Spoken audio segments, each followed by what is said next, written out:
Hoy comentaba yo al inicio, América Latina, Moisés, Arturo, pues sigue dando nota. Ahora Ecuador asesinan en la semana a un candidato, Fernando Villavicencio. Empecemos para poner en contexto a quienes nos siguen, tanto por la radio como por las plataformas digitales. ¿Quién era Fernando Villavicencio?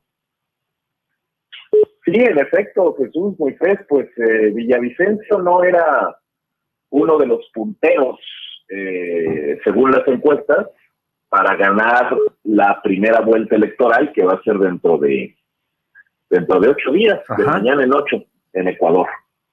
Pero era un periodista, un político importante que había sido asambleísta, que tenía entre sus logros haber fundado un movimiento político relevante a mediados de los 90, el Pachakutik, y que había fungido como dirigente sindical, también como asesor político de ciertos grupos de izquierda y centro izquierda, pero en recientes fechas se había vinculado mucho más al gobierno actual de Guillermo Lasso, quizá puesto que ambos eran muy anticorreístas, ¿no?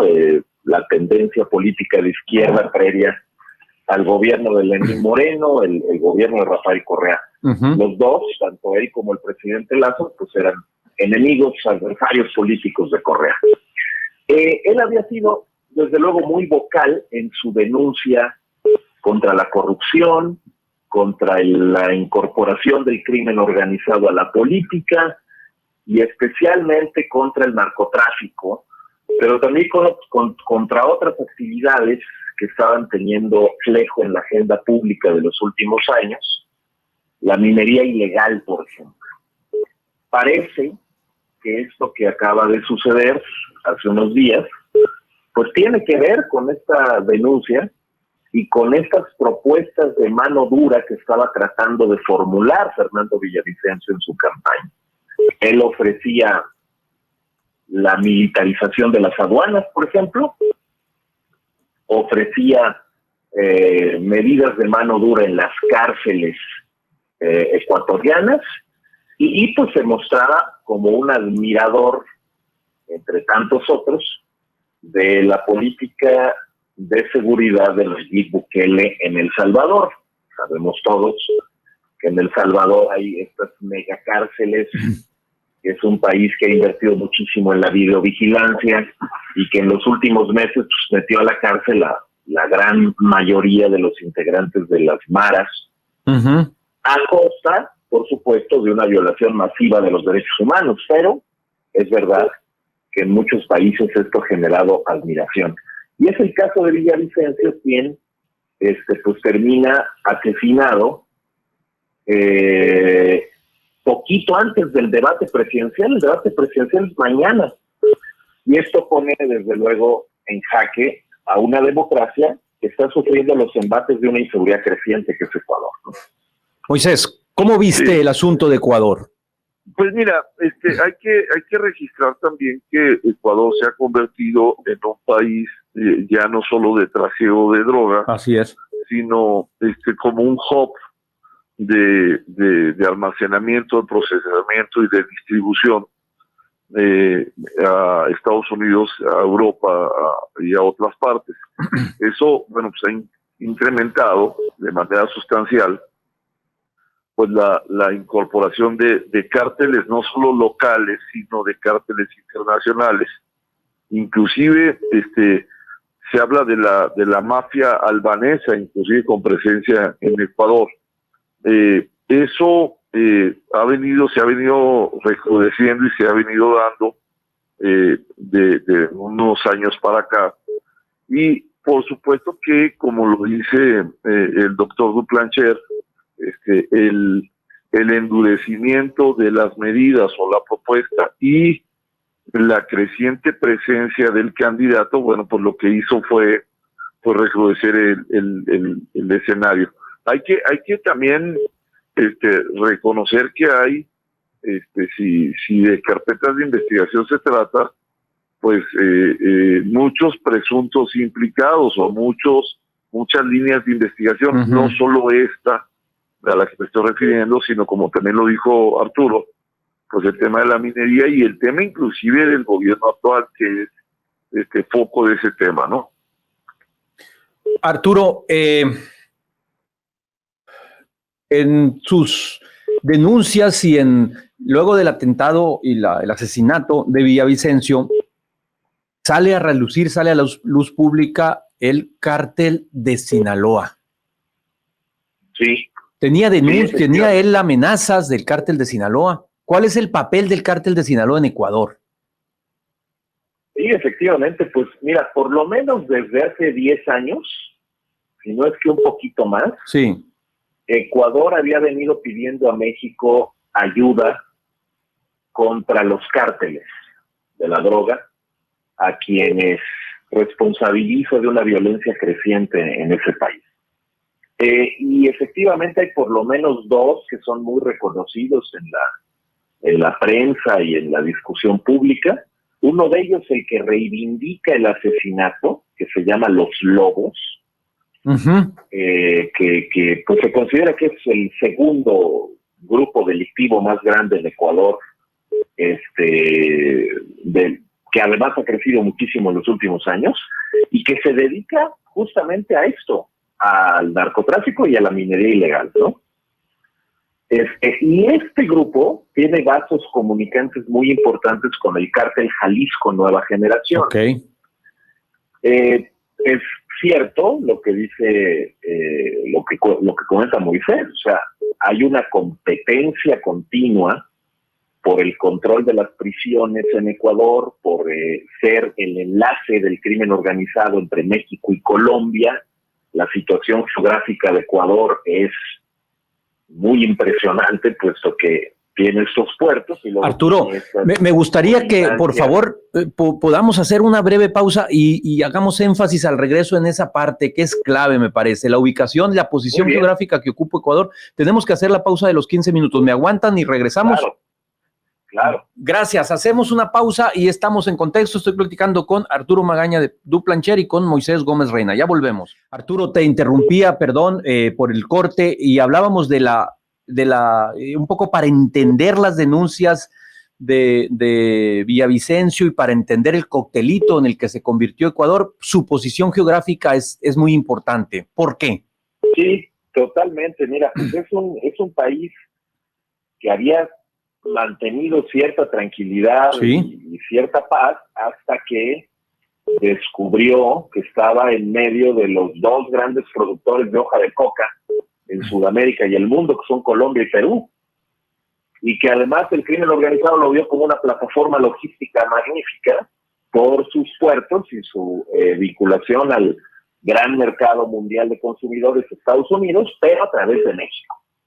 Por lo tanto, hay grupos delictivos que están asociados desde hace muchos años en Ecuador, ya sea con el cártel de Sinaloa o con el cártel Jalisco Nueva Generación. Y entre ellos hay una disputa tremenda por el mercado, por el control de las cárceles y por una serie de actividades ilegales como lo que comentábamos de la minería, entre muchas otras, ¿no? Una de estas organizaciones, llamada Los Choneros, pues fue la que presumiblemente estaría detrás del asesinato, porque pues Villavicencio hablaba de un tal Fito todo el tiempo, que era el líder de esta banda. Lo ponía como ejemplo de, digamos, el crimen y la corrupción que amenazan el país, y por tanto, pues se la cobraron. Pero también los Lobos, que están más bien al amparo del cártel Jalisco, aparentemente tenían razones para atentarlo. Efectivamente, como dice Moisés, es muy posible que se estén juntando dos razones, ¿no? Es decir, por un lado la del crimen organizado y por otro lado la de la persecución política, ¿no? Y la violencia política. Es probable que haya más de uno interesado, que hubiera más de un interesado en asesinarlo desde ambas trincheras. Y hay que recordar también que si bien él no iba a ganar, estaba creciendo en las encuestas, y probablemente una de las razones de hacer esto era enviar un mensaje a todos los candidatos que estaban argumentando este tipo de cosas frente al crimen y la corrupción, ¿no? Y yo quiero retomar, Jesús, un poco lo que platicábamos la semana pasada. El tema del latinobarómetro. Sí, correcto. Si recordamos, la población cada vez más, y después de la pandemia se acentúa, busca más gobiernos que tengan un perfil tal vez autoritario con tal de que le resuelvan los problemas. Correcto. Entonces, un discurso similar al de Bukele en una zona como Ecuador, donde ha venido creciendo el tema de lo que estamos refiriendo, crimen organizado, actividades ilícitas, etcétera, etcétera, pues sí conectó de alguna manera con la población. Y bueno, eso se convirtió eventualmente en un riesgo para muchos de los participantes o de los actores en esta trama, Jesús. A ver, yo les pregunto a ambos, ¿consideran ustedes que este tema que me parece fundamental que planteas, Moisés, cómo, y no de manera subjetiva ni leído en alguna columna, sino hecho por una institución seria, latinoamericana, por cierto, con sede en Chile, que es Latinobarómetro, nos está señalando en este estudio más reciente, Latinobarómetro viene haciendo estos ejercicios desde 1995, nos está señalando que los latinoamericanos están apuntando más hacia gobiernos de mano dura, hacia autocracias que son electos de manera democrática y que ya estando en el poder, pues enseñan el cobre, como decimos coloquialmente. Yo les pregunto a ambos, ¿consideran ustedes que este tema se está leyendo de alguna manera, es motivo de preocupación o de ocupación en la clase política mexicana ahora que tanto el oficialismo como la oposición está en sus procesos internos de definición, o simple y sencillamente este tema no es visto, no importa, no interesa? ¿Qué pulso tienen? Arturo. Si te refieres al caso mexicano, sí, o quizá en términos generales al caso latinoamericano, yo no veo una lectura fina de los resultados del Latinobarómetro para nada, ¿eh? Y yo creo que tampoco es que nos esté diciendo que a la gente no le interesa la democracia. Lo que nos está diciendo es que la gente es cada vez más indiferente a ella. Sí. En la medida en que no ubica en ella una respuesta a los problemas, a sus necesidades más inmediatas. Uh-huh. Y por lo tanto piensa que probablemente se puede hacer una pausa, digamos, o se puede hacer caso omiso a ciertos contenidos importantes de la democracia para mejor invertir en gobiernos que ofrecen soluciones prácticas que probablemente no son las más adecuadas desde una perspectiva de derechos humanos, pero que van a resolvernos el problema. En principio, creo que el problema que también tenemos es de desesperación de la población. Sí. Con 20, 30, 40 años, según el país en donde estés, de democracia. Por ejemplo, en México, desde cualquier perspectiva se puede hablar que los temas de inseguridad se han empeorado gradualmente, ¿no? Es decir, la situación de hoy definitivamente es peor que la que teníamos ayer. Uh-huh. Y por lo tanto se exigen soluciones que parecen en otros lugares que ofrecen alternativas. Pero no es que la gente no entienda la importancia de la democracia, simplemente que la está desvinculando de sus problemas más acuciantes. Y eso también es muy grave. Creo que los partidos políticos y los gobiernos tendrían que tomar más que una nota al respecto. Sí, yo coincido. Ocuparse de vincular ambos otra vez. Se están separando cada vez más. Es como, bueno, yo voy a una elección, decido quién me representa, pero la cuestión de la inseguridad, de la economía, etcétera, ha de resolverse por otros medios. Y por lo tanto el populismo ahí encuentra un caldo de cultivo maravilloso, ¿no? De derecha, de izquierda. Yo coincido bastante con esa lectura. No sé, Moisés, cómo la veas, pero el razonamiento lógico puede ser, a ver, ya salimos de un partido único que gobernó el país 70 años, le hemos dado la oportunidad a 3 colores distintos en la presidencia de la República en 18 años, con 4 presidentes.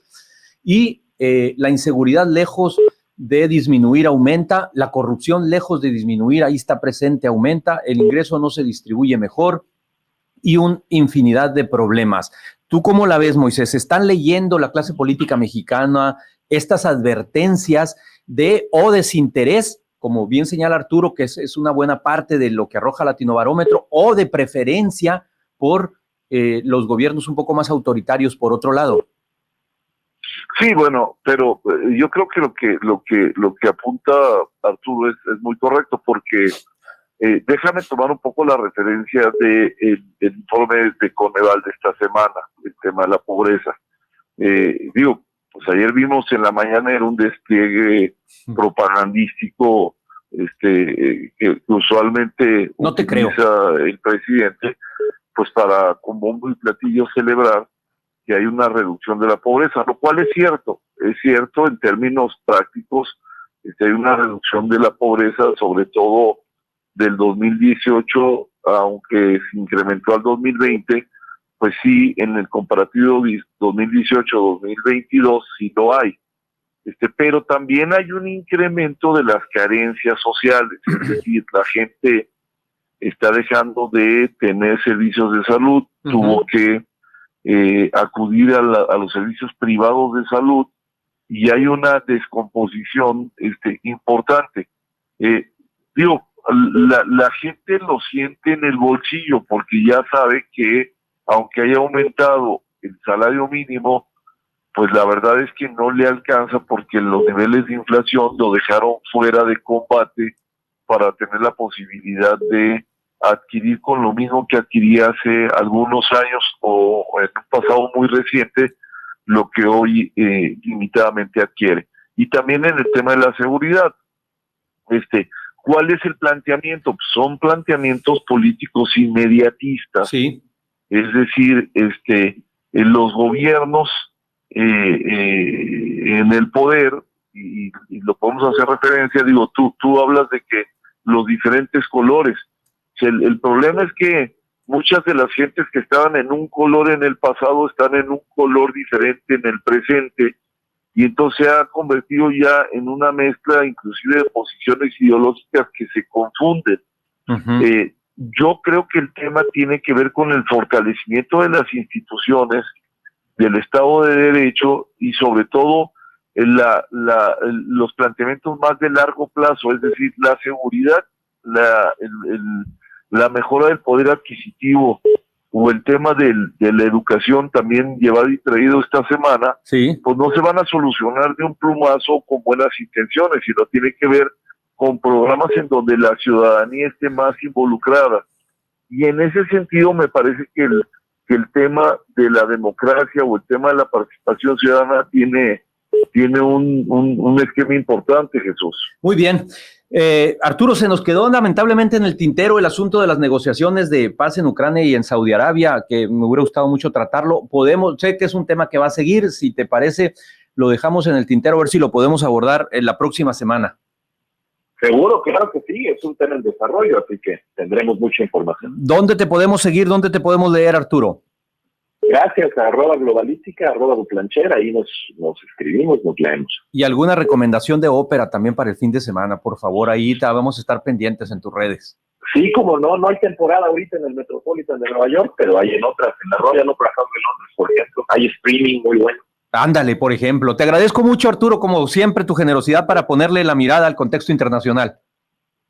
El agradecido soy yo, que estén muy bien, buen fin.